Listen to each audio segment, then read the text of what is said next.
Good afternoon. This is Brian. Welcome back to the ranch. I'm gonna get started on a project I've been wanting to do for a while, and that's put up some kind of semi-temporary / permanent fencing that allows the cows to have access to a portion of my woods for shade, and also acts as a perimeter fence so I don't have to keep killing myself spending hours every week putting up hot wire fencing. So what my plan is I'm just gonna I'm kind of walking the fence line here through the woods of where I'm gonna put up some T-posts. I bought some insulators and some heavy duty permanent nylon electric fence wire. I decided to go with that rather than like high tensile wire, just so that because you can see it a lot better, and you know, nobody will be surprised by running into the fence. Hopefully animals will see it as well. So this is the whole shaded area that I'm going to give them access to. I'm going to put a water trough here, and then every individual paddock that I make, I'll be able to open up an 8-foot fence. It's going to just be a hot wire fence. I got some handles you'll see in a minute to keep the electricity flowing, and then that way I don't have to ever move the water. No matter where they are in this lower pasture, which is about 5 acres, they'll have access to their water, they'll have access to shade, and as all I have to do is just put a hot wire to subdivide it, and that's it. I mean, it'll literally take me 5 minutes to move the cows from one paddock to the other, and I won't ever have to move the water. And like I said before, they'll have access to some shade. So that's the project that I'm getting done today.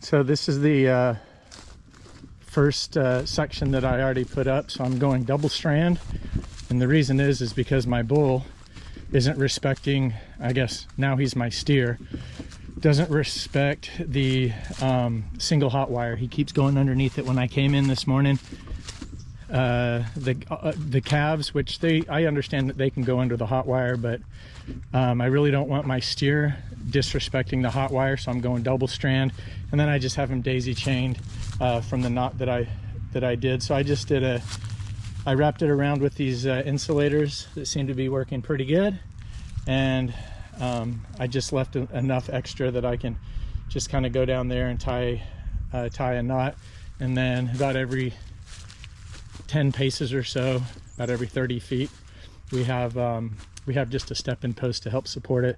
This is pretty tight. Hopefully the T-posts will hold up, but this is where I'm going to make a fence. Right here is where I'm going to put my water trough, and it'll be permanently there. It's only about 150 feet from the water source.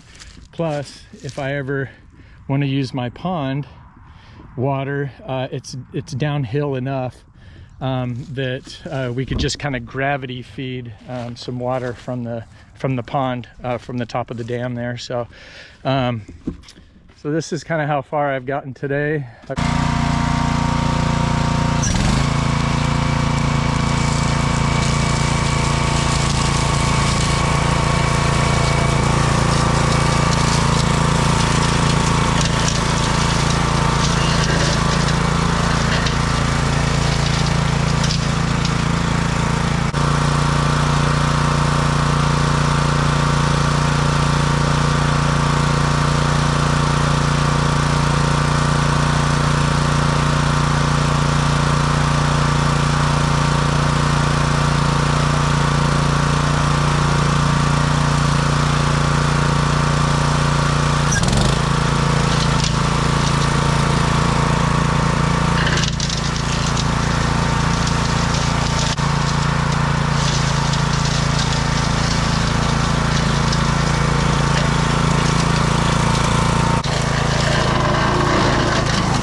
I have had to remove quite a bit of debris.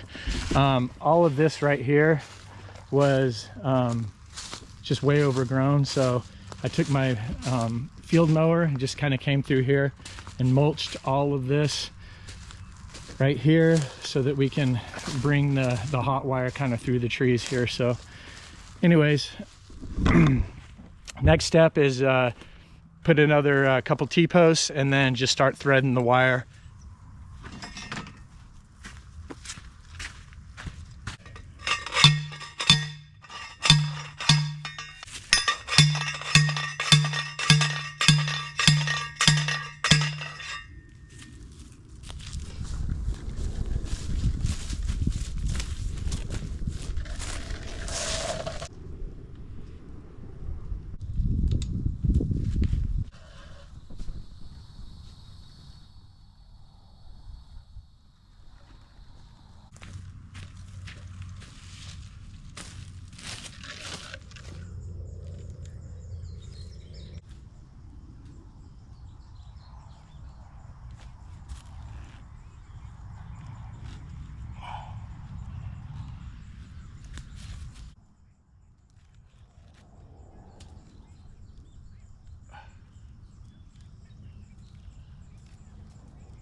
That's how I'm doing the gate. I'm just tying it off right here and then just stretch it over here. I like to get these, you get these on Amazon. I really like these tensioners. They do a really good job of tensioning these gate wires. I leave them a little long, so if I need to make a longer gate, I can. But that's how she's done. Now I've got 8 more of these. All right, so this is the section of my hay field that is just coastal Bermuda and a couple of weeds, but I literally spent probably a total of, I don't know, 24 hours of labor to get that perimeter fence through the woods. It's going to eventually pay off because now it's only going to take literally 5 minutes to put up a hot wire in this paddock over here. So I'm gonna go ahead and get a hot wire put up, and then move the water trough, and then get them kind of show them where the water is going to be, and they'll have access to all of that wooded area.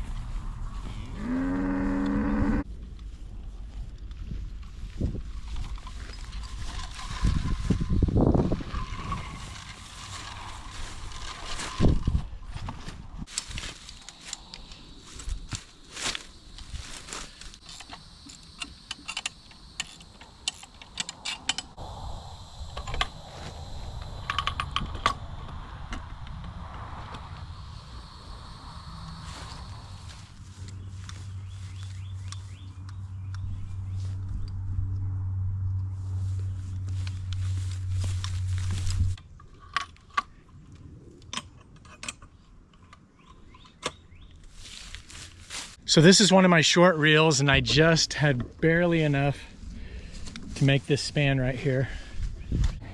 Let's go over here and let everybody in. Come on, cows. Come on. Come on, cows.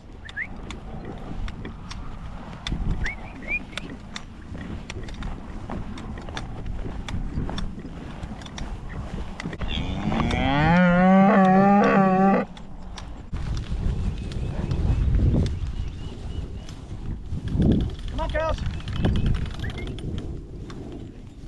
Come on.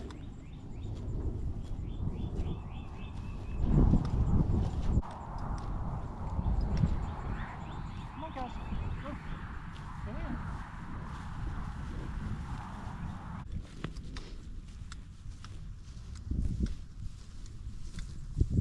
Come on.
All right, so the whole point of me doing this project is so that I can leave the water trough here, and then wherever the cows are in this 5 acres, we can open up a gate, let them into this wooded area, and then they'll have access to shade, they'll have access to their water, and then I don't have to move water troughs anymore. It's been a real, I'm trying to work smarter, not harder, and I think this is a good step in that direction. So I don't think the cows know that the water trough is here, so I'm gonna try to kind of lure them through the gate into this area over here by the water trough so they know that it's here. and then hopefully after that they'll just kind of figure it out on their own.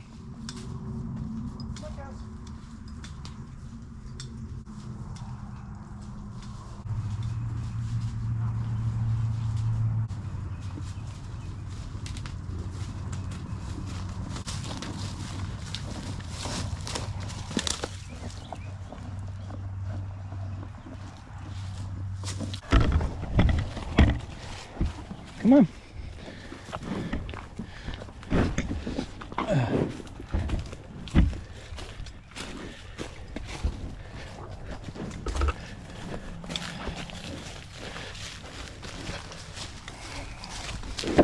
Oh, goodness gracious. Whew. All right, so hopefully they'll see the trough here and figure all this out.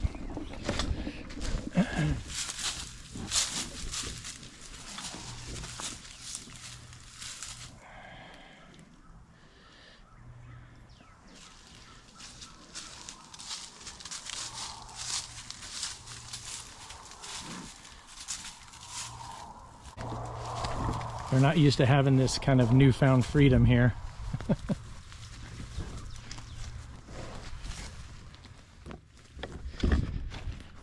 All right, I'm gonna finish up a couple more things and I'll come back and check on them and make sure they're doing okay.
So for those of you that follow the channel, you might be wondering where Hank is. So on our way out, we're gonna go check on Hank, see what he's up to. But that's gonna do it for this video. About wore myself out, but it was a good productive day. Hopefully this will make my life easier moving hot wire in the future. And thanks for watching, and I'll catch you guys on the next one. Thanks. So Hank here, he's in his own pretty much bullpen. I gave him about half an acre, maybe a little more than that. Had to put him under 4 strands of hot wire with his own charger because he's managed to best every double or single hot wire paddock that I put up.